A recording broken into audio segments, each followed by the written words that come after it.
Okay, good morning, everyone.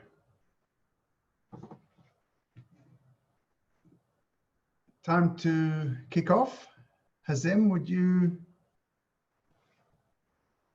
like to introduce us?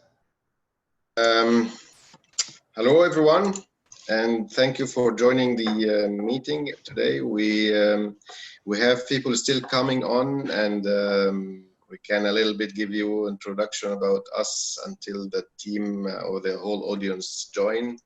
I think we can give them at least 2-3 minutes more.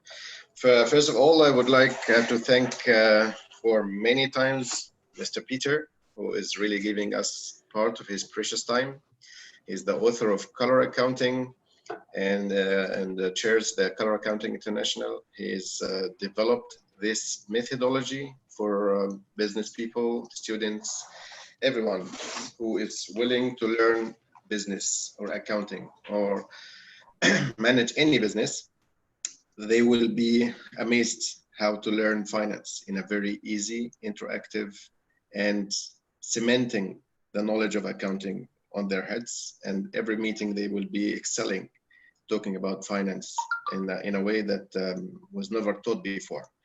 Mr. Peter already taught this methodology in Harvard Business School, Goldman Sachs, numbers of, I don't know, hundreds of law firms, etc. And we are glad that he offers us some time of his schedule and give us this webinar for free. I'm really amazed that I represent Color Accounting International in the region and happy to be partner with Mr. Peter. Mr. Peter, thank you for joining and really giving us this opportunity. I'm really thrilled always. So would like to leave you the floor and give us some insights. Why is color accounting different? Okay, all right, Hazem, thank you. I'll share my screen. Welcome to all of you. It's lovely to be here talking to Dubai today. I'm in Geneva, Switzerland. I wish I was with you. I love Dubai. Next time you'll have to invite me to come and visit you at Astrolabs so I can have the pleasure of being there, right? Yeah. We've actually run color accounting seminars for a number of corporations in Dubai. And with lawyers and for in-house legal counsel for lawyers in Dubai. So it was a great pleasure to come there. Hazem, would you like to talk us through the overview? Yes. First of all, some colleagues are asking about recording of the webinar. I think we'll come back to Astrolabs and Mr. Peter how to do that. So now coming to the agenda today, finance for entrepreneurs. Actually, we done the same webinar in Egypt. That's why you may see a little bit Egypt and Dubai still, we are in the Middle East. So the agenda today is talking about, what are the 5 factors any entrepreneur need to know.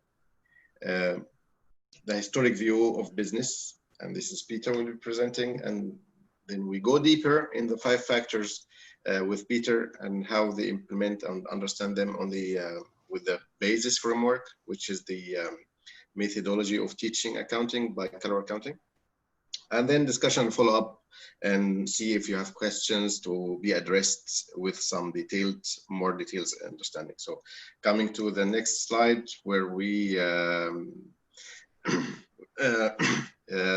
return on, we have the 5 factors, mainly return on capital, and this is the question of any business. Why do I get into that business? What isn't it for me? How much I gain or get return on this capital? Again, the financing this entity or this business, how does it come? Is it equity, debt, etc.? Business or family and friends? How profitable this business is, and profitability here has a lot of meanings as well. It's not only the net income. It's sometimes you look to a business and you differentiate between a business or another in the same industry, and one has higher value because the type of profitability is different. And we'll come to that later on. Efficiency, and that means how you use your resources with wise management. Liquidity, and this is the key, cash is king. As long as we do cash, then the business is fruitful. Going to the details, return on capital, which means actually how much funds or profit or return do I contribute, do I regenerate for the shareholders. And this is key for businesses to attract investors, to attract debtors, anyone has interest in the company, even employees themselves. Sometimes when they see a company that is steadily generating decent return, they trust the company management and they want to grow with them. Second point, if we go to debt to equity, which is the financial structure and how the company is financing its operations. Is it through debt mainly or equity? And what is the percentage of each? So sometimes businesses go one-to-one. And again, it depends on the industry, on the risk taking, on the structure of the company, heavy investment or not, etc., etc. And third point is related to profitability. And here is the tricky understand, not really easy to say. Net income is, let's say, do 2 digits, then it's fine, but maybe the gross profit is not enough. So sometimes that's why differentiating the profitability margins along the way with the income statement is very, very important to understand and to learn that your business is doing great. Efficiency, this is how you use your assets. How long your inventory resides in your balance sheet. How often do you sell it? How many times you have your receivables financed, or how many days your suppliers are crediting you, so they allow you to grow your business. So these all measures that gives you a buffer to multiply your profitability. And fifth point is the liquidity, where you see eventually every business is working to make sure that cash eventually stays in the bank, not escapes to vendors, to expenses, and then you cannot grow. So that's why cash flow, liquidity eventually is the target for a company. And of course, having a lot of cash doesn't mean that you are very good, because this is considered to be idle asset. You have to be optimizing your cash flow according to your business cycle, so you can be generating more profit along the way. This is all the 5 factors. We will go back to them one by one with Peter. And this is the financial statements where Peter will take you through, which you see this is a table of figures, really frustrating to look at in the beginning for non-financial people, but with the way Peter will present it, you will be able to understand it in the next few slides. Peter, I leave it for you, and sorry that I jumped to some of your areas. No, it's good. It's all very good.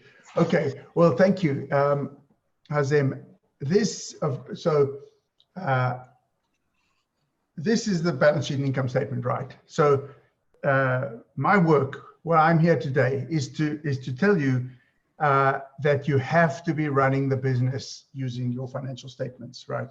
So I know that, I love working with entrepreneurs and with startup companies, because you are the people who are changing the world by starting new companies and bringing new things into being. But so you're very busy, and we don't always have the big picture view of our business. But the message today is you have to be running your business, both with the view of the income statement. Many entrepreneurs are very clear about the income statement, which you're seeing on the right-hand side. What's your revenue, what are your expenses, what's your profitability. But at the same time, you have to have a view of the balance sheet as well. Now, if you're not a finance person, it doesn't come naturally to you to be completely comfortable with these financial statements. In fact, we've had people tell us, when I see financial statements, I see a zebra. So if you look carefully behind this diagram, you actually see that there's a picture of a zebra. And our job today is to make it crystal clear. And here is the great news, that we have a new way of making this super easy, and it's called the basis framework. So you'll see, I'm going to lead you through how to understand this framework, but it's a big development in finance, this framework, because it is accounting on one page.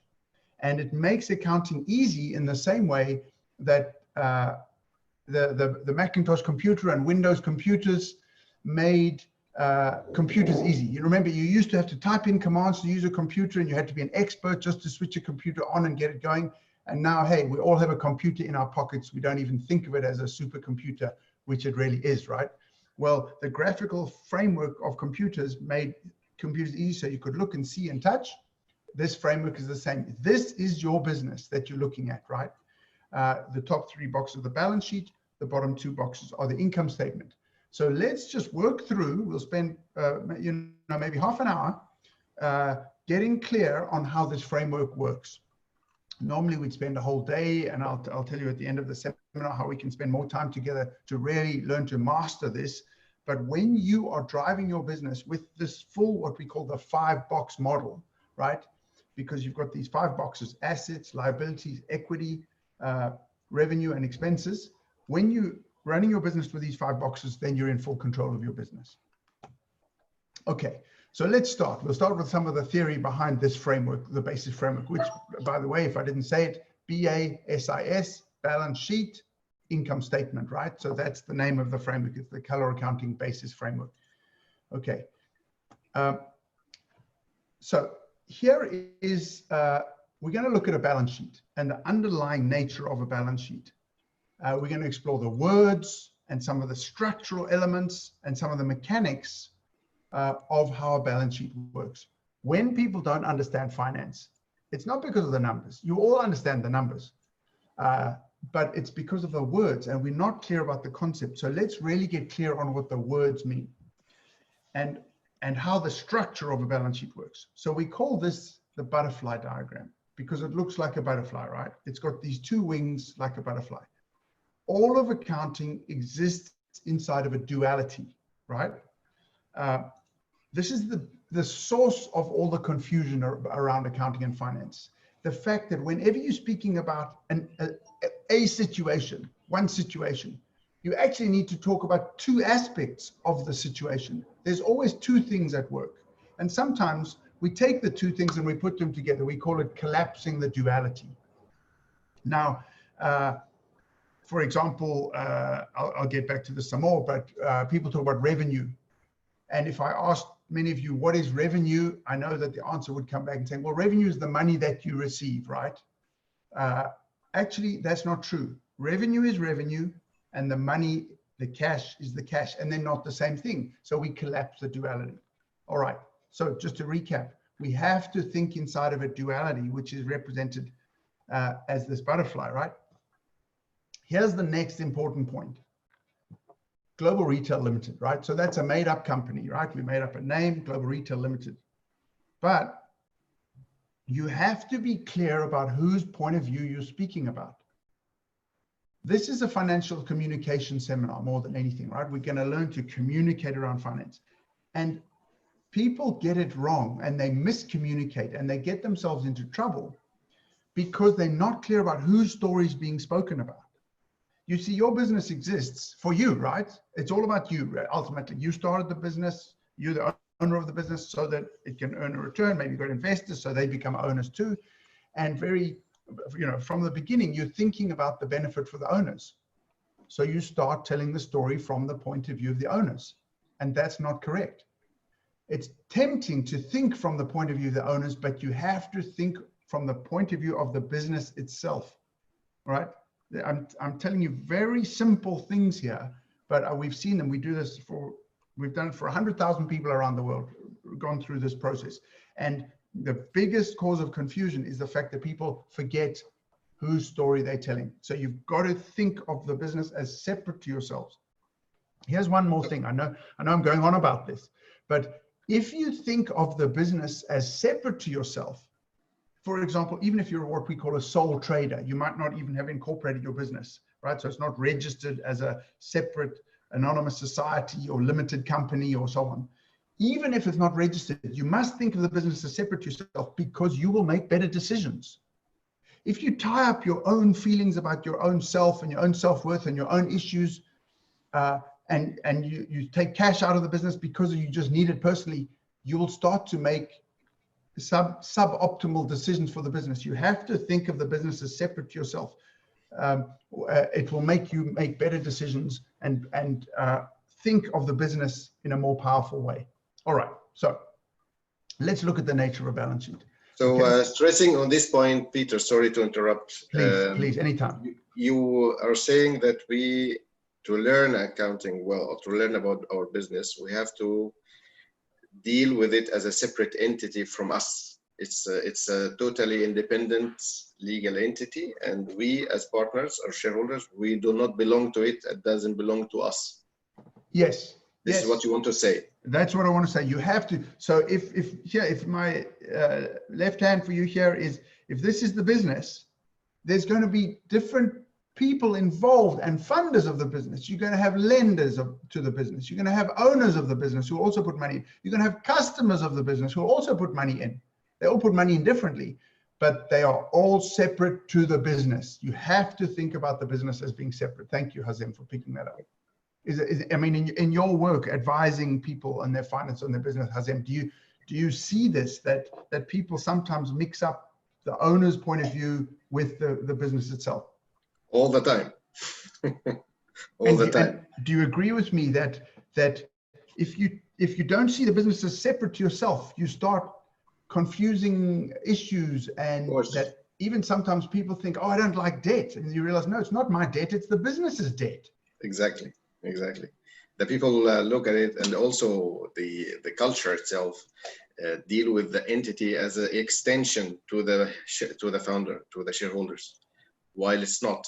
It's a separate entity. If you give money to this company, you lend it or you increase shares in it. So eventually it's a legal entity. It's a separate entity.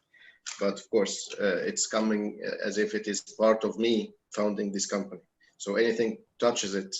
And when I see the financials, I see it as my own income and loss. Yes. Which it is not. Exactly. And if you're too close to the business, you will miss opportunities for doing things in a different way, because you know how you lose perspective when you're too close to something. Here, I'll give you a story.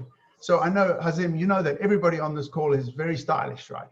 So they all have bought some Lululemon clothes, like Nike or Adidas sports brand. Lululemon, it's a high-end fashion brand for sportswear, right? And it was started by a guy called Chip Wilson, and he writes about this in his book. So this business started growing like crazy. Today he's a billionaire. He's a multi-billionaire because of his share in Lululemon, which now has thousands of stores around the world, or at least hundreds of stores around the world. So it was a privately owned company. He owned it entirely, and then as most entrepreneurs, he wanted just to know that for years he's been working at this business, and now he wants some security for his family. His number was $40 million. He wanted $40 million for his business. So he says, oh, well, I must sell some of the business so that at least I can get my 40 million out, and then, so I'll sell some shares. He was too close to the business. He didn't even realize that the business was so successful already, he could have the business could have paid him $40 million as a loan, or and it could have or even as a dividend, and he didn't have to change the ownership structure of the business, and he lost control of the board. It was a massive mistake. It was a mistake perhaps because he was too close to the business. Okay, thank you. Please, again, keep jumping in, Hazem, whenever. So here we have the business, right? So in this case, we said, let's start a simple business called a supermarket. You all know a supermarket. Since supermarkets are doing it now. I beg your pardon? Since supermarkets are doing good business nowadays. Maybe they're one of the few companies that's doing fine business today. Exactly. But you see there's social distancing here, so nobody's crashing into anybody. So, of course, the story of a business is described as you've got the sources of funds, and you've got the uses of funds, right? So the assets is what you use the funding for the business, right? And let's explore the nature of assets. We don't have much time today to go into a huge amount of detail on this, but suffice it to say that assets are valuable if I asked you, what is the definition of an asset? The definition of an asset is that it's valuable. And I think you all knew that. But now I'm going to say something surprising. And that is that assets are the only thing in finance that's valuable. And you might be saying to yourself, come on, Peter, that can't be right. Revenue must be valuable. Equity must be valuable, and so on. And you know what? No, revenue is not even valuable. If you're clear about what revenue is, you'll realize that revenue is not valuable. The money that you get as a result of revenue is valuable, but revenue is not money, right? That's a big misunderstanding. Okay. Let me add to this also, one of the clients I used to consult, and he had a problem because he has high revenue, high profitability, and he can't see this into the bank as cash. You know? And that's why he sees that I'm doing profit, I'm doing revenue, etc., but I can't see it in the bank. So because this is a P&L, maybe you have a problem in the collection, in the way of booking, maybe early booking, or etc., etc. But eventually, revenue is highly margins, but actually what resides in the bank is eventually the asset that he needs to look at, which is cash. So this is also a differentiation between, you know, as a business owner, when you look to your P&L and see it's a lot of values there, but actually no, eventually what translates to assets, this is the value you have. Yeah, I worked with an owner, Hazem, who was so busy, they were only managing the P&L of the business, and they had a lot of revenue, and then they ran out of money and the business failed. Yes. Because they didn't realize that the revenue was all resulting in accounts receivable, not in cash. Because of this confusion in language that revenue is money. Revenue is not money. Okay. So of course, some of your assets are shown on the balance sheet, but in order to put assets on the balance sheet, they have to satisfy what we call recognition criteria. You have to be able to measure them, and they have to be your assets, clearly.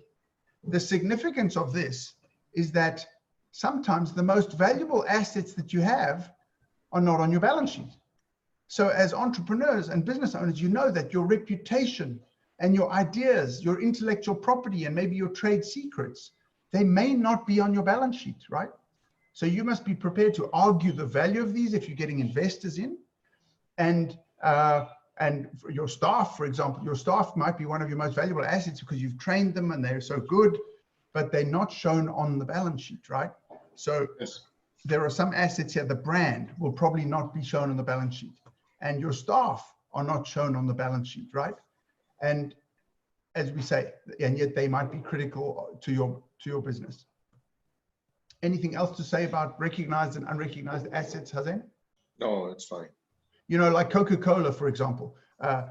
What is Coca-Cola's most valuable asset? It's brand. It's brand. Branding. And Hazem, is the brand Coca-Cola, is that on Coca-Cola's balance sheet? Of course not. No. You cannot find the most valuable asset that Coca-Cola has on the balance sheet.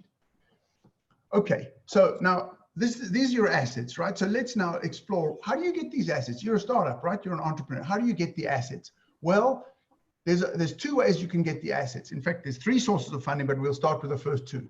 You can either borrow them, which is liabilities, or you can get them from the owners, which results in equity.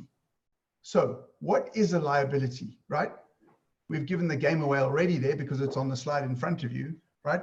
But if I said to you, what's a liability? Many people might say, they might speak informally and say, well, it's the money you owe someone. No, a liability is not the money you owe someone. It's the obligation to pay back the money. You see, here's the money. If you can see my cursor on the screen, here's the cash, for example, right? Here's the cash, but the obligation, the promise, the duty, the commitment, the responsibility, these are all just plain words in English which describe this intangible duty to repay the money. You cannot see a liability. It's not money, right? Yeah. Now, equally, what is equity? Clearly, right? The business wants to grow the equity. That's the reason for the existence of the business is the equity. So equity must be valuable, right? No. Equity is also Hazem, equity is? It's there in front of us. We argue this together. Yeah? Yes, yes. It's still a liability, of course, but again, it's not. Let's say it's a valuable for the shareholders. However, for the company, it is liability. Let's put it this way. Yeah. So it's an obligation. Yeah. Right. So both a liability and equity, if you're standing in the right point of view, which Hazem has just referred to, you see, because of course equity to the shareholder is an asset, but we're not talking about the shareholder. We're talking about the business, right? So you see, a balance sheet is so simple. Please, I know we're not doing complicated stuff here, but this is one of your main takeaways for today. There's two things on a balance sheet: what your company has, and you show what's recognized, and there's other things that are not shown, unrecognized assets, and then there's the duty to give those assets back. See, so that's the two things on a balance sheet: what you have, the business has, and the duty to give it back. So let's look at that. Here's your sources of funds: liabilities and equity. And of course, your liabilities could be when people pay you in advance, you have a duty to pay them back. We call that income in advance. Accounts payable is a duty. A bank loan, of course, is the duty to pay back the loan. Hire purchases: if you've leased the equipment, you've got a duty to pay the lease and to repay the financier of the equipment, right? Equally, for equity, well, you can have share capital. So that's the duty to pay back the money they invest. So again, the money's here, but here's the duty to pay back the shareholders one day. It's a different duty. And of course, retained earnings. When you earn cash, sorry, I beg your pardon, I should say here, if you earn cash, you have to repay the shareholders. That's called retained earnings. Okay, let's test that. So of course, the funding that you source is the same as the funding that you use, at least the amount, right? However much funding you source, well, that's how much funding you're using. So this is the famous accounting equation. Let's test it. So if you're using $50,000, and let's say you've borrowed $30,000, let me test Hazem and see if he's awake. Hazem, equity? Yeah, 20. You're a good man, Hazem. You're a good man. 20,000, of course. So the 50,000 equals the 30,000 plus the 20,000. And that is the famous accounting equation, which says that what you have an equal duty to give it back one day to the lenders and the shareholders. So another way to express this accounting equation is assets equals the liabilities plus the equity. Now, they're not the same thing. They're not the same in nature. Assets are valuable. These are not valuable, right?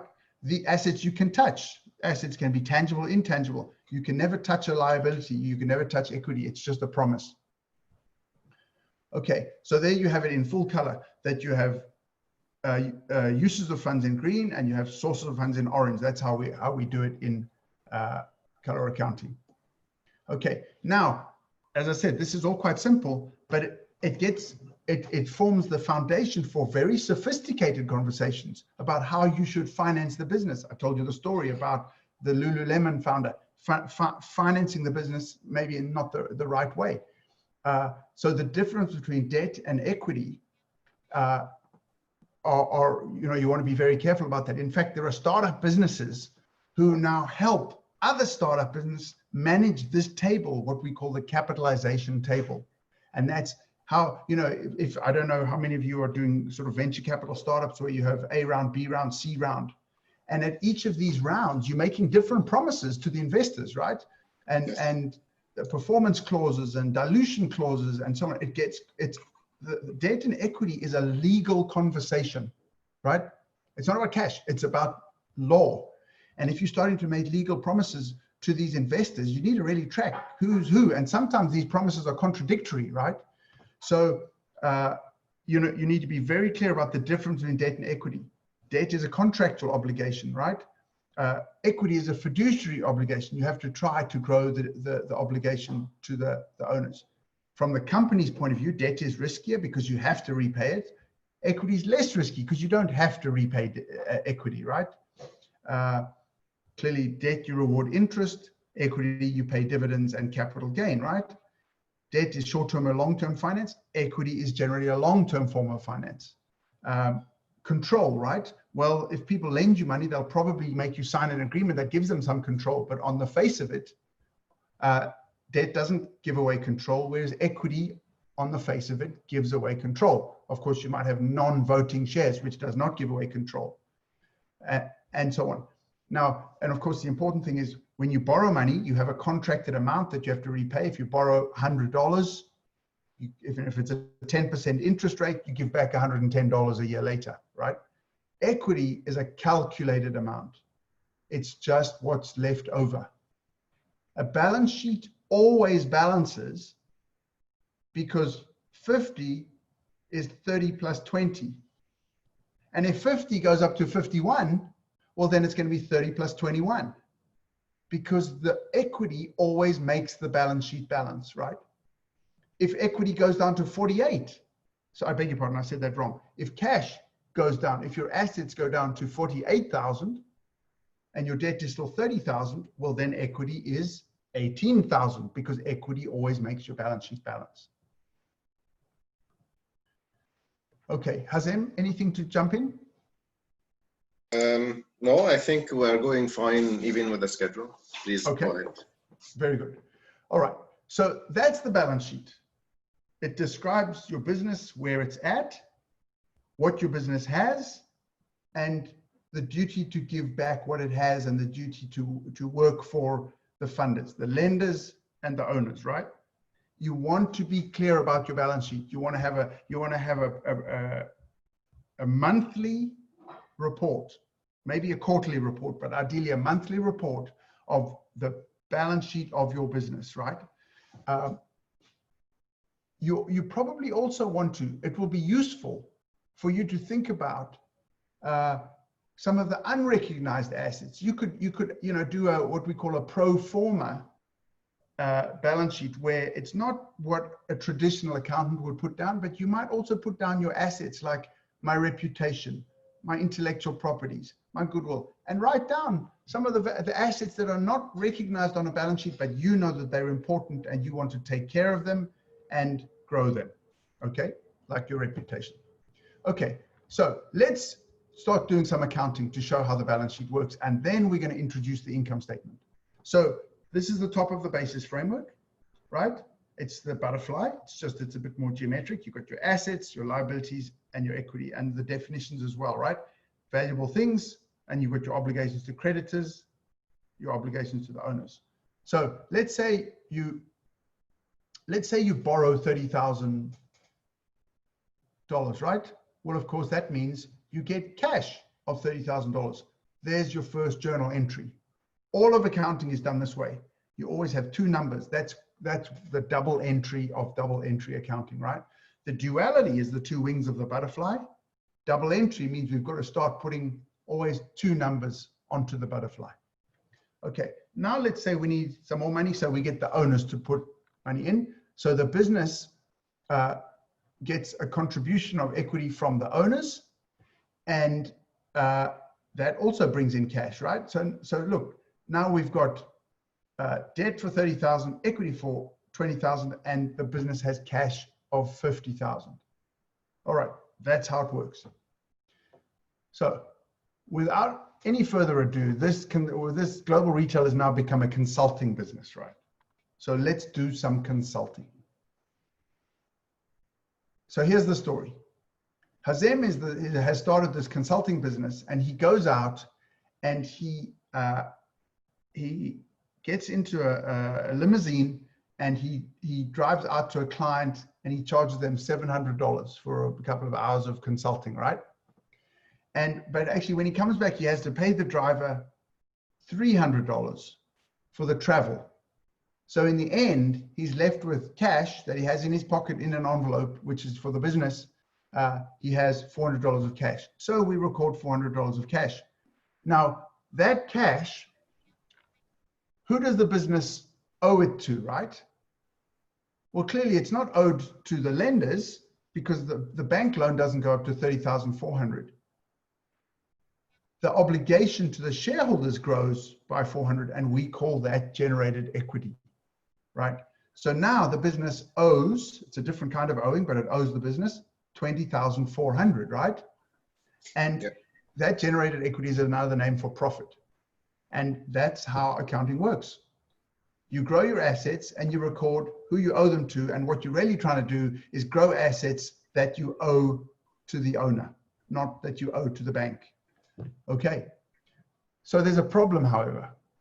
Hazem, how did we earn that 400 again? I can't remember. Was it? We incurred revenue, 700. Yes. And we paid expense for a driver of 300. So Are you sure? Are you sure about that? Because maybe you stayed at home, you phoned the client, you charged them $401, and you paid Dubai Telecom $1 for the phone call, and you made 400. Could that have been true, Hazem? Yes, could be true. Maybe you charged 1,000, and then you had expenses of 600. Yes. And in other words, exactly. So you see, people, what we're saying here is that there's lots of different ways to get to the 400. We need a way to track how you earned the 400, right? Yes.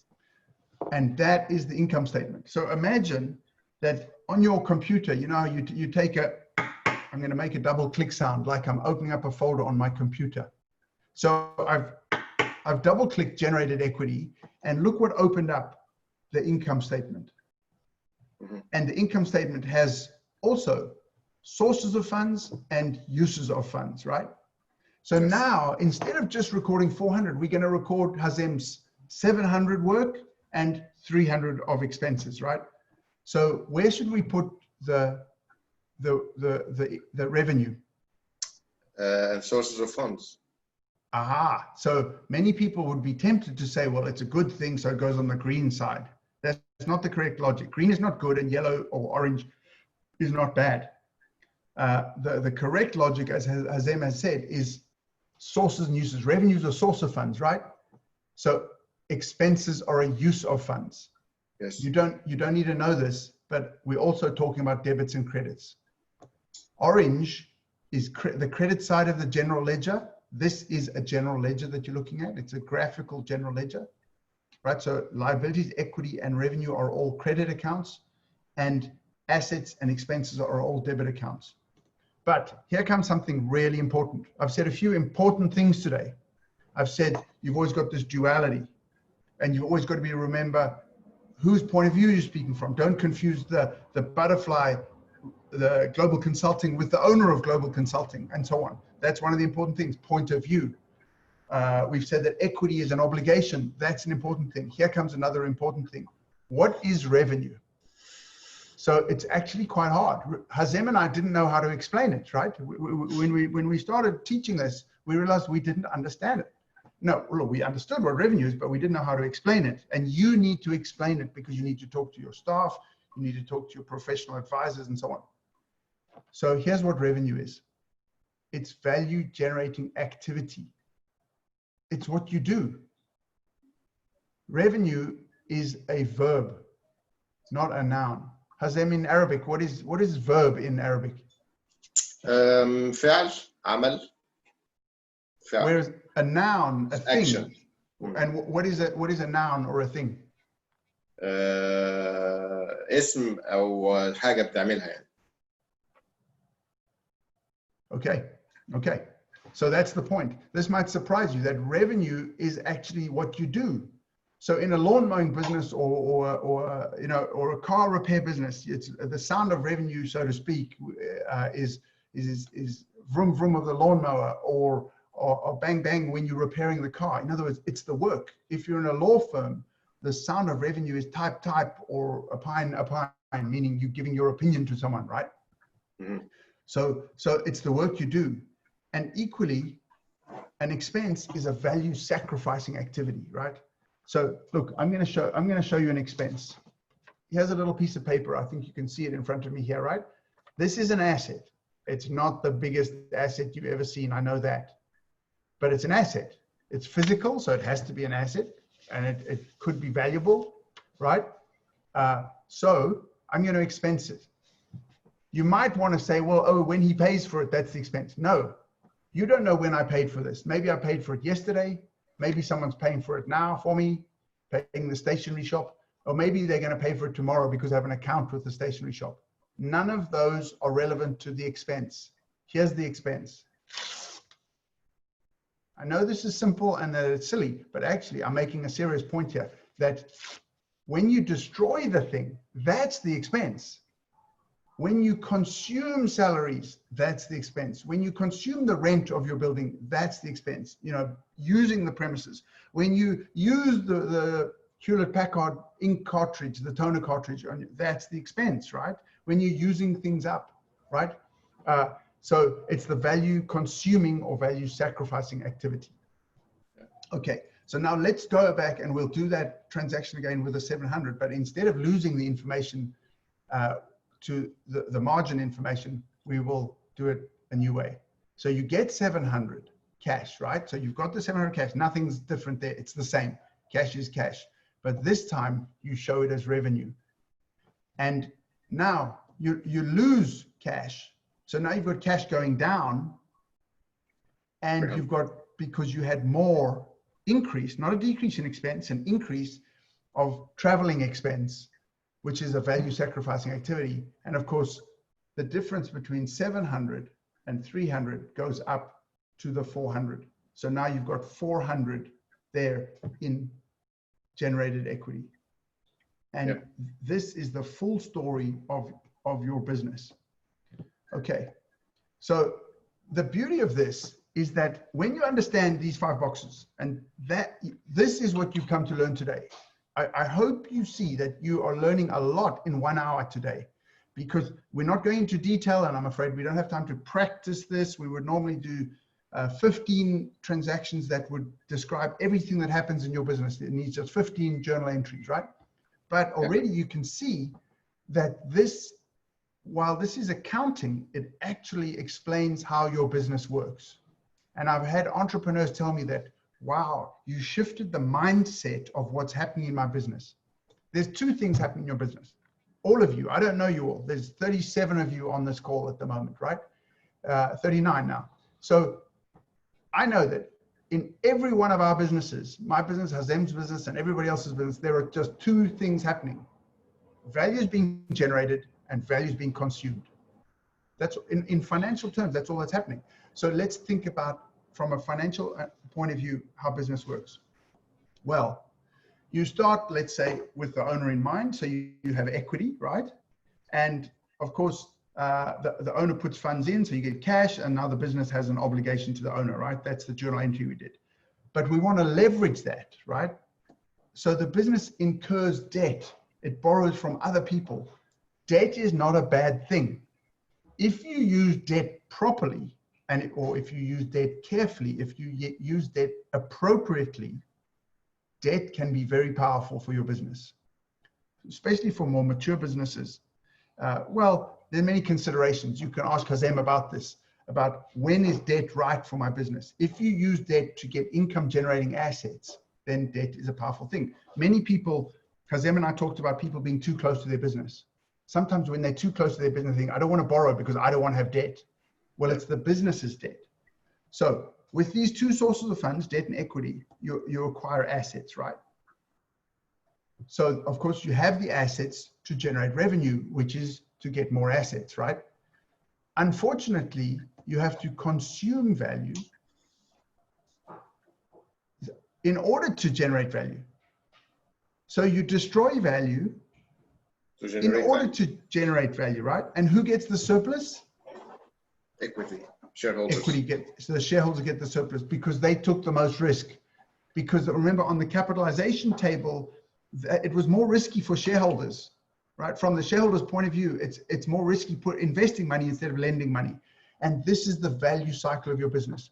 This is a profound cycle. It's a profound view on your business.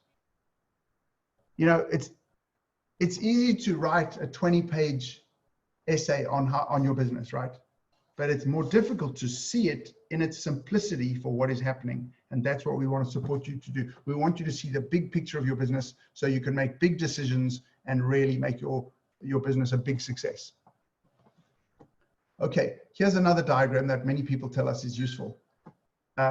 It's a summary of what we've learned today. So assets are valuable, right? And then I made this contentious statement that revenue is not valuable. You see now why we say that revenue is not valuable, because revenue is what you do. You know, like I do this, this is what I do for a living, right? It's not valuable. It's me just talking.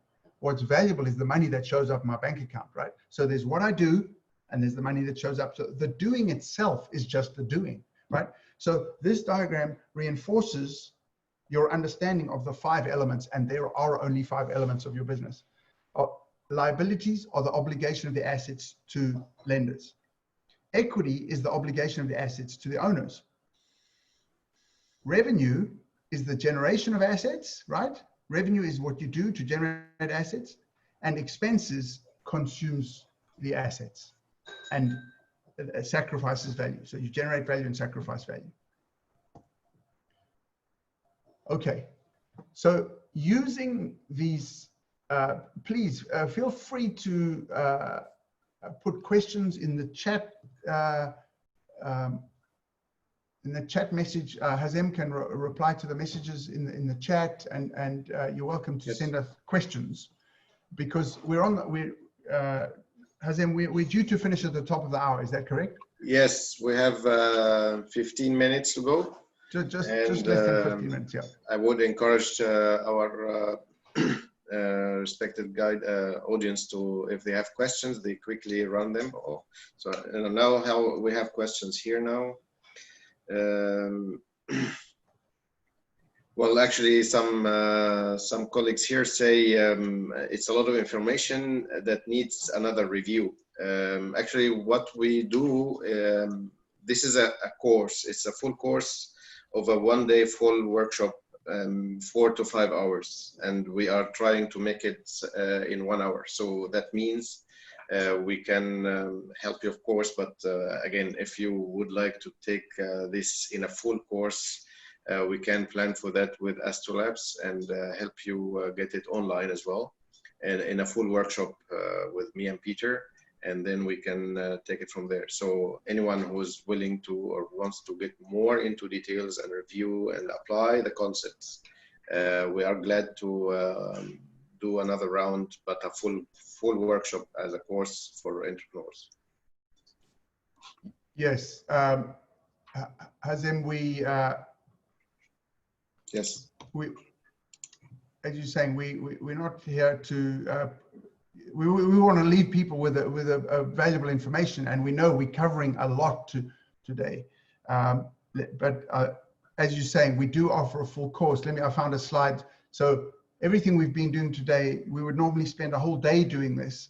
And this slide, you'll see we've got the system where you actually use your hands on a pop-up board, and it's very helpful. And we would take a full day, and we can do this remotely.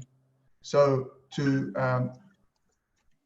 try and show you, there we go, the next slide, where you're actually doing these transactions with your hands and posting journal entries, and it's fun and it's powerful and it leaves you with a full understanding. But please do understand that, of course, today is to leave you with some information and as best we can in the time.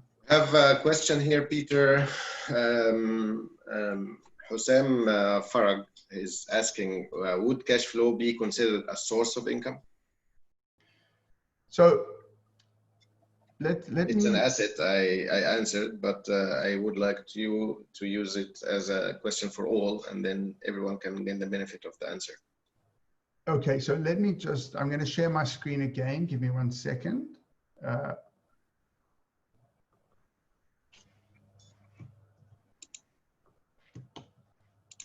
So cash flow, here's what we need to say about cash flow. You see here how, remember I made this sound, I've got my pen in my hand here, right? And I made a double click sound to show how the profit account on equity actually opens up to reveal the income statement. This, many students tell us that is very helpful to see how the income statement works with the balance sheet. You see this little line here, how this connection here, showing how actually the whole of the income statement connects to one account on the balance sheet, right? So that's useful to see how they work together. So the point is, if up here in assets, you're going to have a cash account, right? And if I did the same thing, if if I double clicked like on a computer, imagine that I was opening up the cash account and showing what moves in the cash account. That explains your cash flow. So you see, when you say, is cash flow a source of funds? Well, you need to look at, the short answer is yes, but you need to look at what made the cash flow.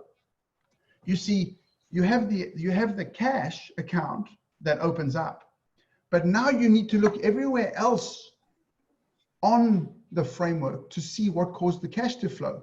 You see, cash can flow because you got revenue. That's called an operating cash flow. Cash can flow because you got equity, right? You incurred equity. So that's an investing cash flow. Cash might flow because you borrowed funds for long-term funding. That's a financing cash flow. I beg your pardon. Equity and long-term loans is financing cash flows. Now, what if your accounts receivable came down? So if you had a whole lot of accounts receivable, but now you reduced your accounts receivable, that's going to cause cash flow because people are paying you what they owe you. And that is an operating cash flow. You see, there's three reasons that your cash moves: operating movements, financing movements, and investing movements. So to answer again the question, is cash flow a source of funds? Yes, the short answer is yes, but the more full answer is you need to know what's causing your cash to flow. Yeah, cash flow as cash, if it is in the statements, or in the bank, it's an asset. Let's put it this way. And if you don't use it, it will stay as it is. It will not be expensed. That's why it remains an asset. The questions I have seen here, some colleagues are asking, do I depreciate an asset once I buy it, or when should I depreciate it? Of course, the answer is simple. Once you start to use it, and that's why, as Peter always say, you destroy the asset, not when you acquire it, but when you start to use it. Remember the example of the piece of paper that Peter has just cut out, and he has the paper already. So, yes. But he expenses it in front of us, and yes. That is the time where you, yeah. So depreciation, you know, they're going to think I'm crazy, Hazem, but you know, there's some truth in that, right?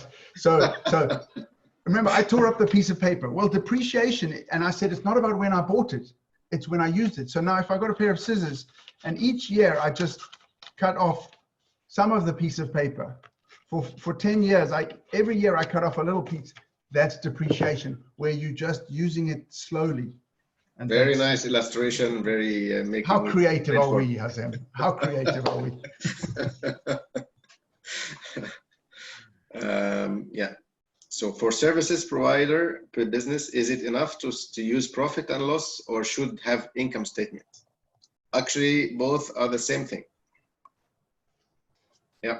Yes. Peter, would you like to add something? Well, exactly what you said. The language is the problem, you know, and I so admire you all because I know that for many of the people on the call today, English is probably your second language or maybe your third language. And even in English, we accountants are terrible. So I'm a certified accountant, right? I was with KPMG and so on. And I've come to realize that we are terrible with language. We use the same word for different things. We use different words for the same thing.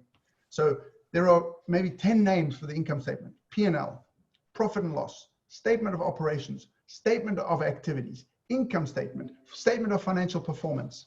Please do not think it's your fault if you do not understand the words. You must say to your financial advisor, what do you mean by that? Because your financial advisor needs to realize that there's a lot of confusion. And so you've got the income statement at the bottom. You must be using that. And you must also have a view of the balance sheet. You know, that's the main point of this session today, is realizing that you need this holistic view. We said on the first slide or the second slide that the point of today is to show that you've got to have this full 5-box view of your business. Hazem? Yeah. Some questions related to if we have another session for balance sheet or cash flow. I'm just answering. We can plan for it with Astrolabs or else, and then feed you back. Absolutely, yeah. You know what we can do is we send you some materials, and you actually using your hands while we're explaining to you. Someday, as I said, I look forward to coming with Hazem to visit you in person, and we'll do this and we'll have some fun together. But in the meantime, we can send you materials, and we'll actually do this with your hands. We do it in all over the world. Yeah. Of course, I think if we can just, if you want to reach us, my email is there. I don't know if the slides, hold a second, the slide where I have my... Here we go. You have it? Yeah.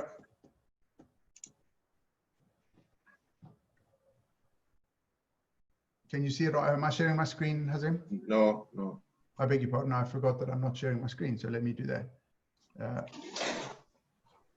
So anyone would like to email us or anything, you are welcome. These are the email and my phone number. And whenever you feel or want to address any concern, just let us know. We are happy to answer your questions. I'm really glad every time Peter presents the concept of color accounting, I learn more myself, really. And have been 22 years in the business. Hey, I'm the same. You know, it took many years to realize, because we all have what's called unconscious competence, right? We don't know why we know things. And to stop and realize, oh, I can't explain that. It's a big surprise. So anyway, I love working with Hazem. We're changing the world together. We want to change the world with you. Every time I work with him, I discover more about his sense of humor. And there we go. Thank you all, and hope to meet you again. Yes, I would love to meet some of you on LinkedIn. Just look for Peter Frampton Color Accounting on LinkedIn, and it would be a pleasure to meet some of you on LinkedIn. Of course. Thank you, Peter, and catch up soon. Thank you. Take care. Bye-bye. Bye-bye.